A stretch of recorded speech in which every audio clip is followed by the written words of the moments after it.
The two-piece sleeve is first attached at the back seam where you will, if you prefer top stitching, you would press those towards the larger piece and top stitch. I didn't top stitch, but I did use a Hong Kong binding and wrapped both the seams, and I stopped early so that it didn't become too bulky within the sleeve hem.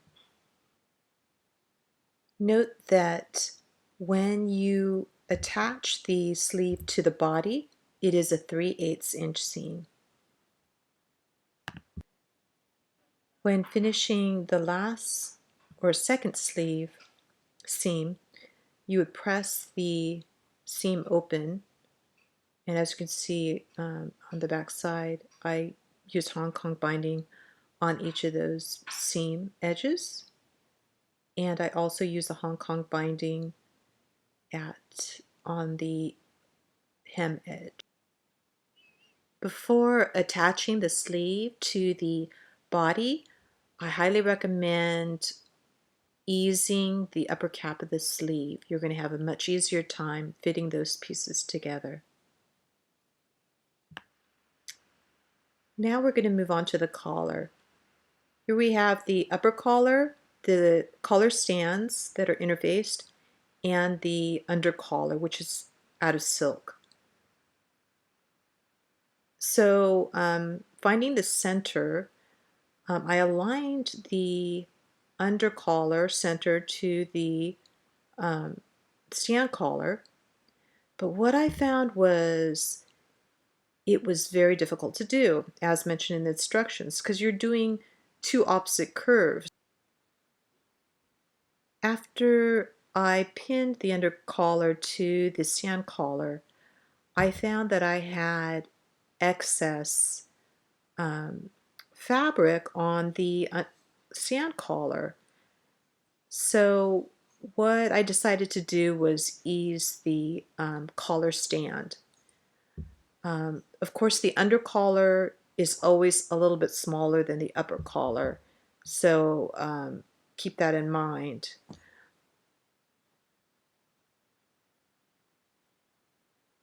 So I'm going to show you a technique to make it very easy to ease. And what you do, of course, we're stitching 3/8 from the edge, a very large stitch. You hold your finger behind the foot and you let that fabric bulk up. I'm just going to show you the curve, but I did ease all the way around that curved edge.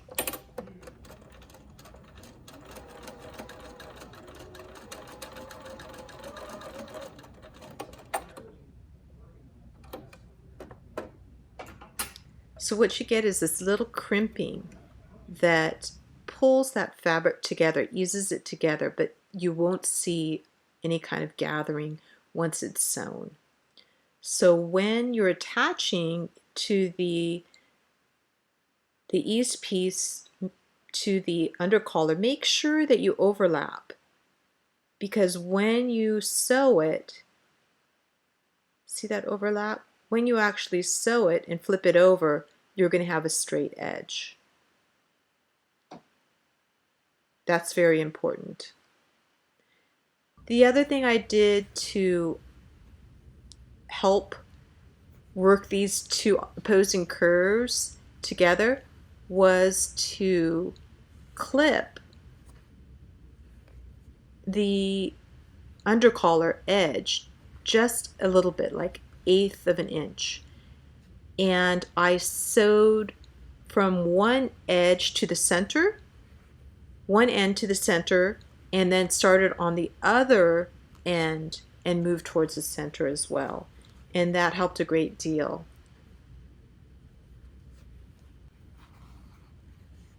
And there you have the pieces together, which becomes a very dimensional piece. But when you pull that stand collar, you get that nice roll. And this, of course, is the under collar.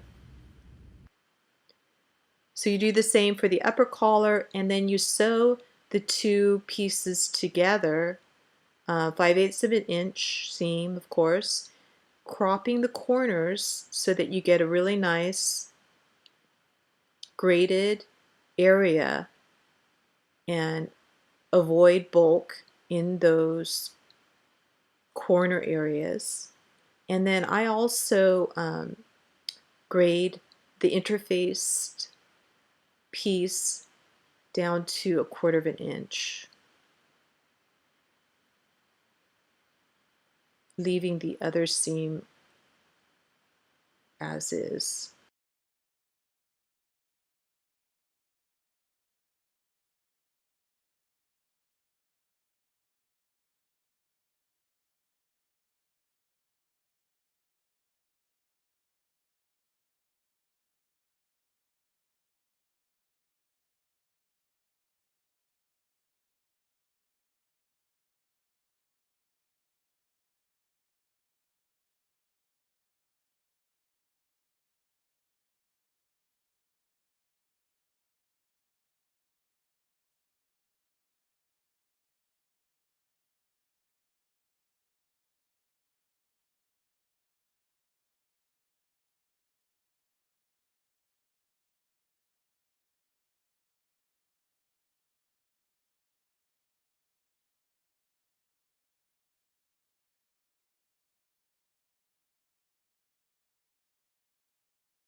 When sewing the collar and the lapel, it's really important to be accurate. So what I do is I create a cross of stitching showing the 5/8 inch point where you're going to pivot. On my collar, you see a narrower stitching, and that's actually the stay stitching. But what I'm going to do here is align the point of the back collar, the upper collar, to the jacket, and then match the notches along the back side.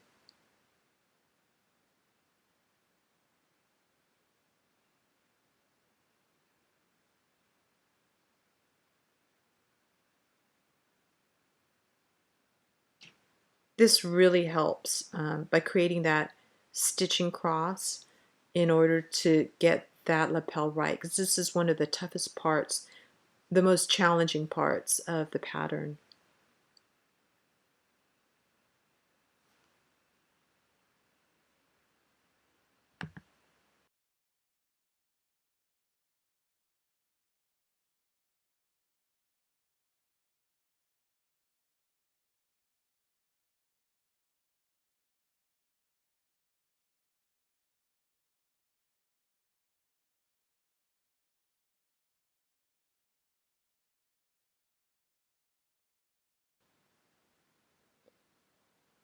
Go ahead and stitch the collar to the jacket, and now we'll attach that one angled seam to the angled part of the lapel. I did the same thing here again on the facing.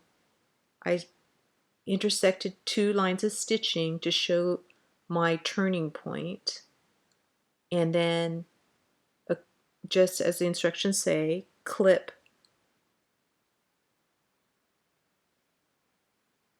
And now once that's clipped, you can pull it downward to fit the angled piece of the collar.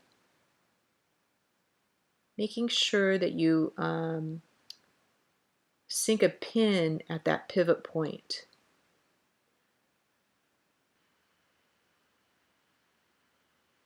There is this little slight kajigger on that angled piece of the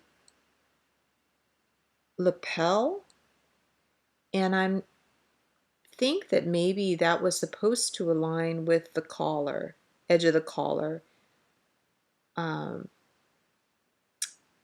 but I couldn't get the spacing right, and I knew this was overall correct. So I'll have to go back and look and see if that outer edge of the collar was also supposed to be 3/8 of an inch. That could be it. But in the end, I figured it would be fine. So here we're attaching now the facing. So basically you're sandwiching the collar between the front of the jacket and I am stitching the facing, the collar, and the jacket together all at one time. If you're more comfortable doing that collar and jacket first and facing second, that is totally fine. So here you see I'm clipping the facing at that same point at the intersection of those stitching lines and sinking a pin at that pivot point. Actually, I didn't sink it at the pivot point, but sink it before. I've done this type of collar before, so for me it's easy to align it. But sinking a pin right at that pivot point is extremely helpful.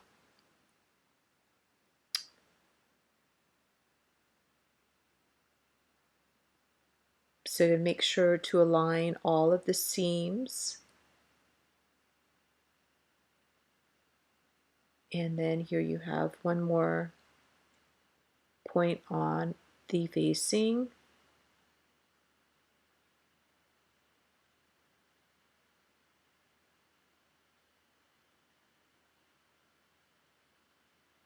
And this is really critical to get the alignment right.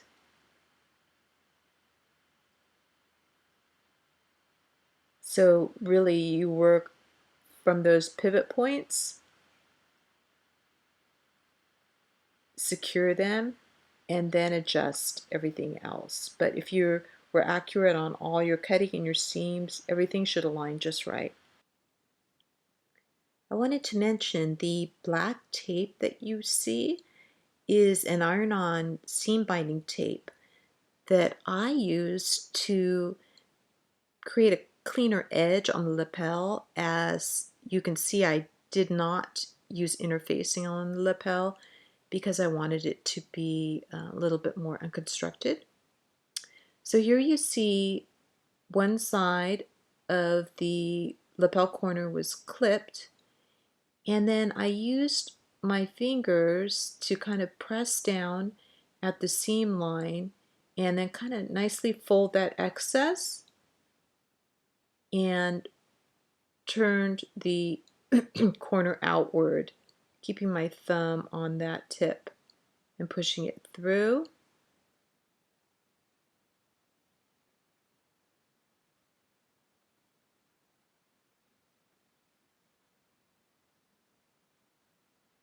And then using my fingers to kind of wiggle out the corner. Sometimes you have to very gently use a pin to pull, not the stitching, but the fabric on each side and kind of bend it. See, I'm not getting in there at the stitching, I'm really pulling the fabric on each side.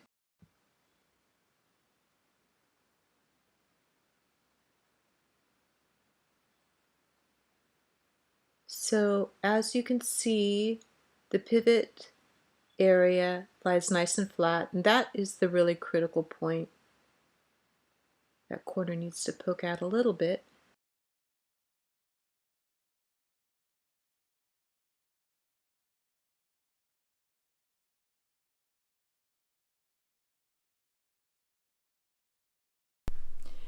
So I'm all finished with the Rumana Coat. I am very happy with it. It was a great experience making it. Um, it's a little costumey. It's a little kind of vintage. Like it reminds me of something you'd see in a play. But it's kind of fun having something like that. I mean, we'll see how much I wear it. If anything, it is a really good wearable muslin. And so now I know exactly how it comes together, what lengths I need, um, the little intricacies of the pattern. So when I'm ready to make it, I'm good to go. This pattern overall runs a little bit small in the hips. Based on the measurements, it was a little tight. So I had to go let out a few seams. So I would kind of go upward based on the hip measurement. I don't know if that's true with the bust area. I don't usually have an issue with that, but I'm usually a size 4 European sizes, and it fits perfectly up here. Let me step back on the bathroom ledge so you can see a longer view.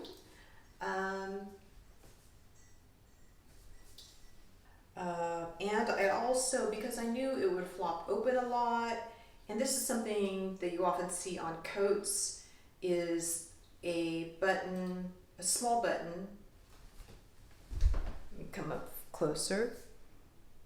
A small button backed on the bigger button, and that's kind of a really nice finish, so you don't see the stitching there.